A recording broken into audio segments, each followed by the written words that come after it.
and welcome. I'm Ijoma Onyato. Tonight, countdown to Kogi State Governorship election, INEC security agencies set to roll. Election observers raise alarm over huge stockpiling of arms ahead of the Kogi elections. DPR carries out minister's directive, distributes petroleum products for free in Lagos. And all hostages in the Mali hotel attack in Bamako are free.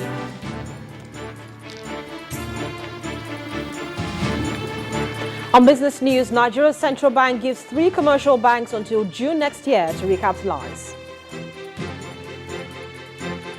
And on sports news, Nigeria's Super Eagles know opponents for final qualifying round for the 2018 World Cup on June the 24th, 2016.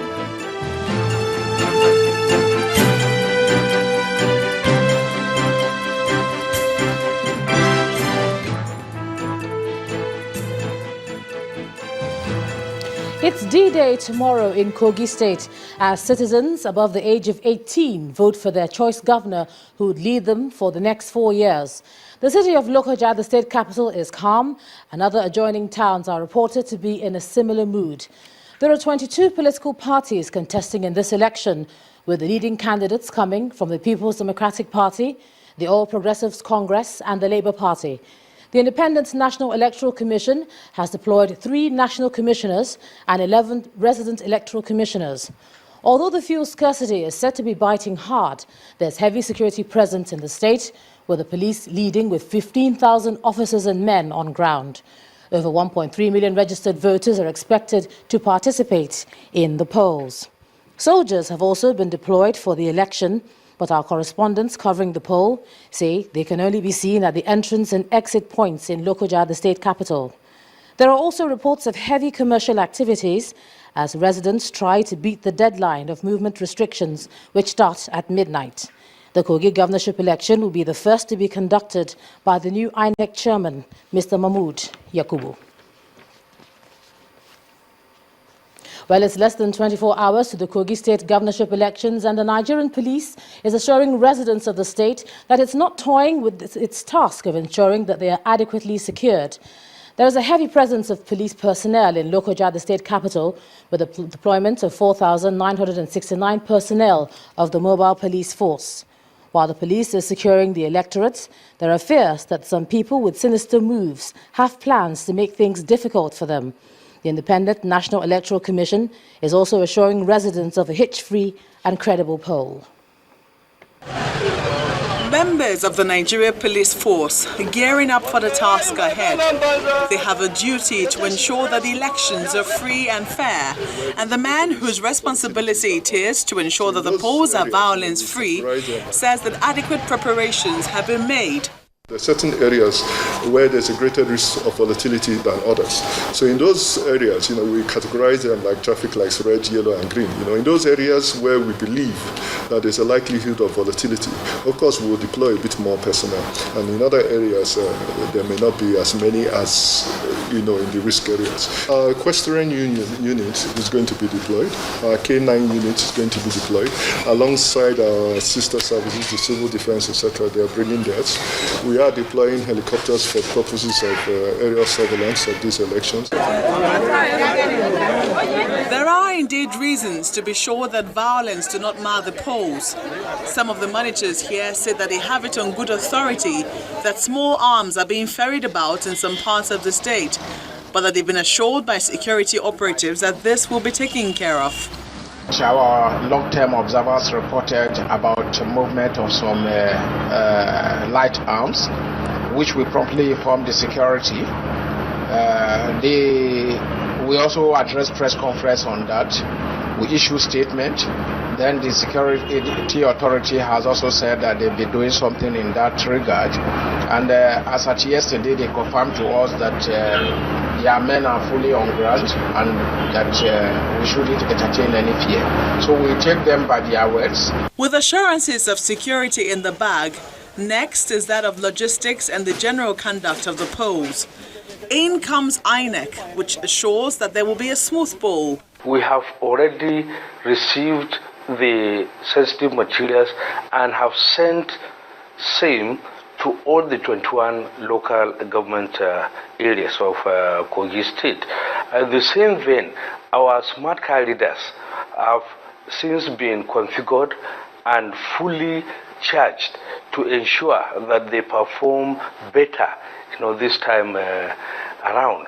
We've been given assurances by the Commission that the permanent voters' cards would be used for this election, that the card reader machines are working and ready to go, and that people who do not have the PVCs and whose cards are not readable by the card reader machine would not be in a position to vote. I would think that it's an important process that you do have this piece of technology in place to eliminate as much as possible the human element that brings about manipulation of votes, and we do hope that INEC is ready to carry out this exercise.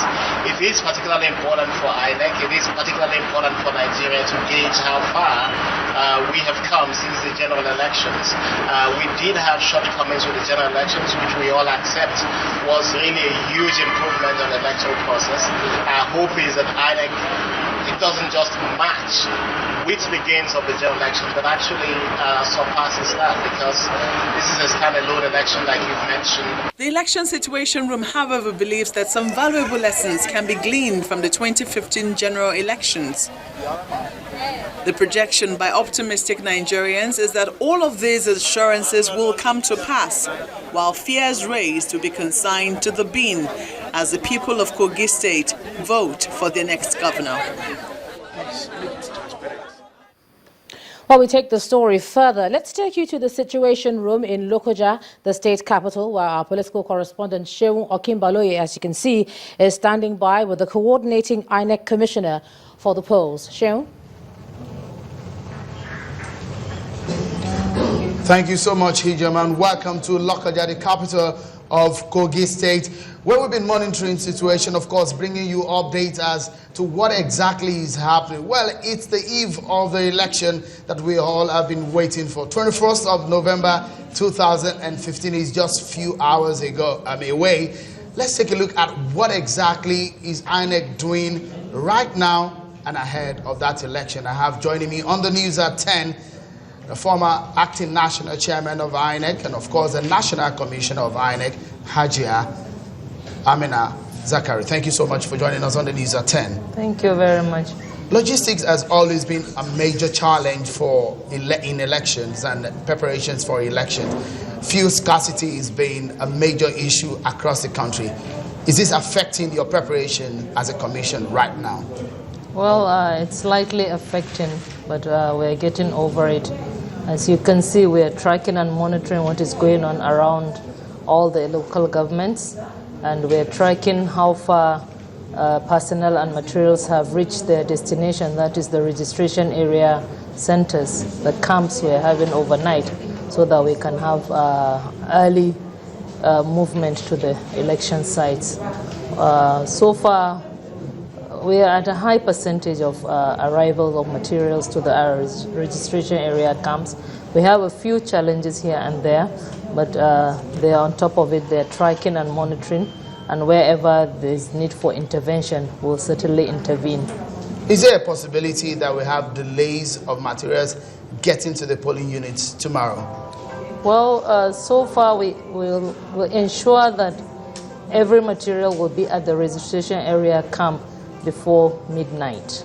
However, because they have to distribute to the polling units, various polling units, depending on the size of the camp, the size of the number of polling units in that camp, we may have some slight delays in a few of the camps. We are tracking and monitoring. I will be able to say precisely which RAs or which polling units will have delays. Let me talk about the preparation before this time. A lot of people will think that voter education is a major issue, but then a lot of people have seen security operatives, the presence of security agencies on the ground. Do you think that INEC has done enough voter awareness? We have done a lot of voter awareness, and we're sure people are aware they need to come out to vote. The security presence is obviously required and necessary, because it's a one-off governorship election, and the tendency for by-elections is to have more crisis than the general elections, because it's not all states that are involved, and you may have influx of miscreants. So the security presence is not something we should be afraid of. We should be happy to be secured, to come out and vote. So I don't think there's a problem. But we still have some challenges here and there. Some local governments have enough security personnel on ground. Some local governments, depending on their size, have some shortfalls. But we are also on top of it. We've been tracking and monitoring, and we are managing it along with the security agencies. So we expect a free and fair election tomorrow, and of course a well-organized one from INEC. As far as INEC is concerned, it's free and fair election. As far as INEC is concerned, it's well organized, but you can't expect perfect situations. That's why we have to monitor. Every election is a project, and you have to monitor and ensure where you see problems, you have to put them back online. So we are okay. We're fine with the preparations, and we hope tomorrow we have a good election. I do wish you well, and hopefully Nigerians are all eyes are on the commission to deliver a free and fair election tomorrow. Thank you so much for joining us on the News at 10. Thank you very much. Hajia Amina Zakari, the National Commissioner, Supervising National Commissioner for this election. And now it's back to you in the studio, Ijama. Thanks a lot, Sheung. Our political correspondent Sheung Okimbaloye live there in the Situation Room in Lokoja, the Kogi State capital, as we await final preparations in the countdown to the beginning of the process in earnest tomorrow. In part 2, after the break, Nigerian army regroups to renew offensive on Boko Haram after losing some officers and men. That's in a moment. Do join us again.